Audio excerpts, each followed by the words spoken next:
You're listening to the Bearded Theologians podcast, hosted by Zach Bechtold and Matt Franks. If you'd like to learn more about the Bearded Theologians, you can go online at beardedtheologians.com, where we have past podcasts, blogs, and a couple items for sale. So check us out, beardedtheologians.com. Thank you for listening, and enjoy this week's show. You're listening to the Bearded Theologians podcast, hosted by Matt Franks and Zach Bechtold. So this week, as we are in the season of Advent, Zach and I were kicking around a couple ideas, and the one that kind of boiled to the top, or the one that hit the dartboard hit best, or whatever you want to think how we do this, we landed on what of the traditional words of Advent speak to you. And so, Zach, as you ponder that, what speaks to you? Traditionally, we look at hope, peace, joy, and love during this Advent season, our traditional words.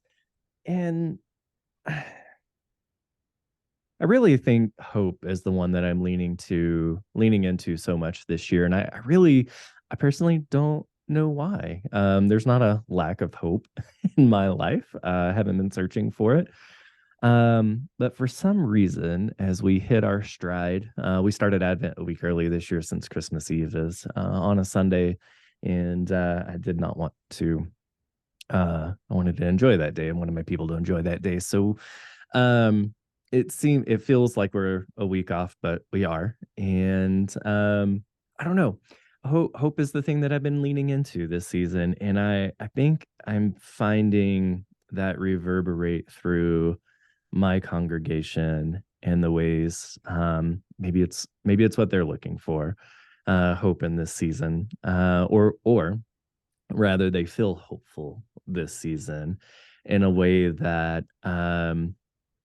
it feels renewed and joyous since last year. And so I don't know. I don't know if that's what I'm giving my congregation and my community, or if that's what they're giving me in leaning into that hope. But this season feels very, very hopeful for me, and in such a beautiful, just peaceful and settled way. So yeah, that's kind of where I'm at, leaning to, and in preaching and just personally in this season. What about you, Matt?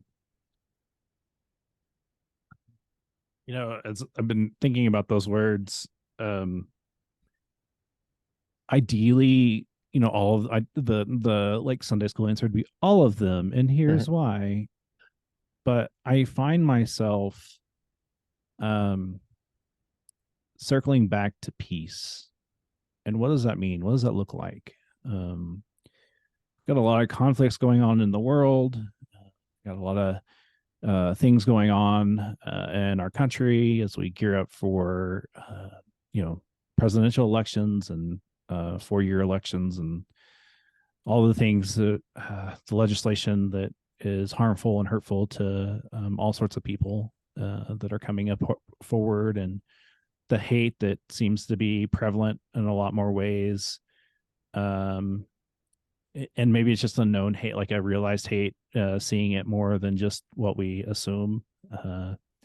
But I think searching for peace and finding peace, not only in the world, but also in, daily life, of the struggles of being a clergy person during this season. And I mean, you understand that more than I do. I sent you that funny meme of what Advent staff meetings look like, and just thinking about the craziness that is this season, and how do we manage a staff, and keeping a sense of providing an excellent connection and opportunity for people that come into our churches, but also giving our staff the space they need to be with their families and take care of themselves.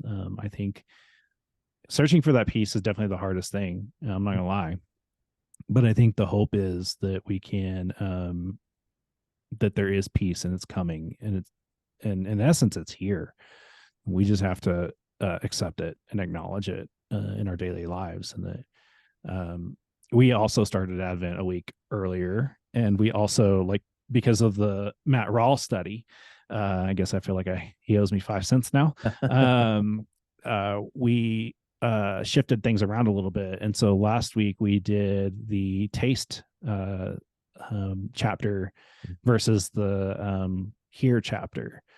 And I found that very amazing to do it during that week because of the peace that it brought when we talked about communion and making that connection to the first feeding and the first in our first communion and the connection that has. And then just how important food is. Food is a peacemaker. I'm not gonna lie. Food can help bring people together. It can help connect people in such a way that nothing else really can. And so, the question I've been sharing and wrestling with is like, who are you inviting to your tables, and how are you being present with them, but also how are you being a keeper of peace in those spaces, even when there are times where having family members or friends over that may cause a bit of a hostile environment. How do you keep the peace in those places? And so I think peace is definitely speaking to me this year. Yeah. We have been journeying through Luke's gospel this Advent, which has been really fun. And we're not taking it in chronological order. We started this season with Mary going to Elizabeth's house, and then we backtracked last week with Gabriel showing up to Zechariah and Elizabeth and saying, "Hey, you're going to have John." And then this week we skip back forward to Mary's song. And what I find through all of that, the same kind of thing, just this through line where you're finding the through line of peace through all of this, the through line of hope. And really, we started with Mary and Elizabeth, Mary going to Elizabeth's home, with this idea of Advent hospitality and how are we making space for people in the most unexpected of times and places, and just meeting people where they are, with that through line of hope, that when we meet folks where they are in any season, but especially this Christmas season, that's hard, right? Advent and Christmas, December, Thanksgiving to New Year's, however you take a look at the calendar, this is a hard season. For many, it's a season of firsts, without a loved one. For all of us, it's probably a season of many. And it puts us in it's just hard when we get to the holiday season, and making room for ourselves to feel, I talk a lot on this podcast about the tension between joy and grief, but just to be present in that in this season, and how do we find ways to be hospitable to ourselves, and to take it to be gentle with ourselves as well as others, and just like Elizabeth does, making space for Mary. She doesn't ask any questions. She simply welcomes her in, affirms her, and blesses her. And they find this common ground in their common shared experience, and having these babies unexpectedly, right? And so I think there's so much hope for us as we enter other people's homes, or as people enter our homes this season. How are we making space? How are we welcoming in? How are we just holding space for hope, for peace, for joy, for love, in ways that are just real and authentic and meaningful for people, amongst the discourse and things that happen when we invite people into our homes, or when we enter into others. It's, we don't live in a Hallmark movie, right? We live in the real world, and family and life and things are messy, especially at the holiday season. There's a lot of stuff that weighs on our hearts and souls wherever we go. And so remembering that as we walk through the doors, to meet people where they are, wherever we go.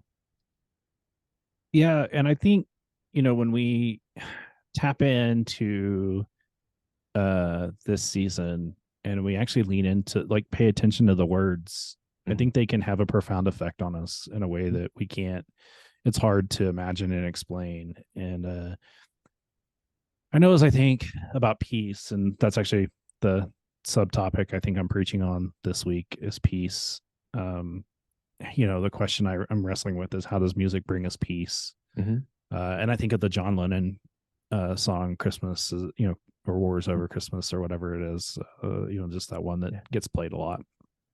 And how we can find joy to the world, and with the spaces that we offer, encouraging people to come and be a part of us, whether it's Blue Christmas or Carols and Cocoa or Bible studies, and stuff like that. I'm impressed. I actually have we had to move out of our space for the Tuesday morning Bible study. We have more people than we had space, and so we moved into the hall, and I set it up like we were eating at a Roman meal in a horseshoe, and it was just a powerful experience, especially as we shared communion. You could feel the sacredness in that space, and I think being intentional about those words, but also being intentional about the season is very key to having a great Advent. Even if it doesn't feel like Advent, I think if we lean into those words a little bit and go from there, I think we can find hope, joy, peace, and love, even if we weren't really paying attention to it. Yeah. Well, and that's the thing about Advent, right? It's a season of waiting. It's a season of preparation. It's a season of anticipation in the unexpected, but we can't grasp onto any of that physically, spiritually, mentally, whatever, if we don't make space, if we aren't intentional, if we don't allow ourselves to settle into the season and be there. Because there's so much going on. That's important, right? Whether it's, community or kid stuff or family time, whatever it is, right? All important things. But to be present in it makes such a big difference in how we receive this season. Yeah. And so, what about you? As you are listening to us, what of the Advent words, the traditional Advent words, are speaking to you? Let us know in our comments of our video, or wherever, however you want to connect with us. Feel free to do that. You can find out more about us at beardedtheologians.com, where we've got items to purchase, and then just all of our great podcasts that we've had over the years. Zach, do you have anything else before I close this out? Nope. Enjoy, be present. Find your word this season. Find your word. Word. So for the Bearded Theologians, I'm Matt Franks. I'm Zach Bechtold. Thanks for checking us out. I want you to subscribe and like this video and push that thumbs up. Thank you for listening to the Bearded Theologians podcast. Don't forget to like, subscribe, and share on all social media outlets. You can check out old episodes and more information at beardedtheologians.com. Thanks for checking us out.